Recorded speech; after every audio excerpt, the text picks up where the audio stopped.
નમસ્કાર મિત્રો. ઘણા બધા ફ્રેન્ડ્સના ઇન્સ્ટા અને ફેસબુક ઉપર મેસેજીસ આવે છે કે સેક્સનો ટાઈમિંગ જો ઓછો હોય તો શું કરવું.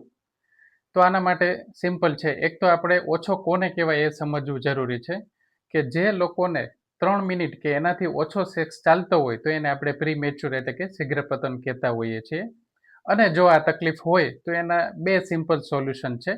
એક તો તમે દવા કરીને એને ટાઈમ વધારી શકો, અને બીજું નેચરલ ટેકનિક્સ અપ્લાય કરીને પણ ટાઈમ વધારી શકાય. હું એક એક્ઝામ્પલ આપું. ચાને આપણે એકે ફૂલ ગેસે જો મૂકીએ તો 5 જ મિનિટમાં એ ગરમ થઈને બહાર નીકળી જાય. એને તમે વચ્ચે વચ્ચે ધીમા તાપે ચલાવો અથવા તો ગેસ ધીમો કરી અથવા તો બંધ કરીને તમે ચલાવો તો એ જ 5 મિનિટની 10 મિનિટ પછી ઉફાણો આવતો હોય છે.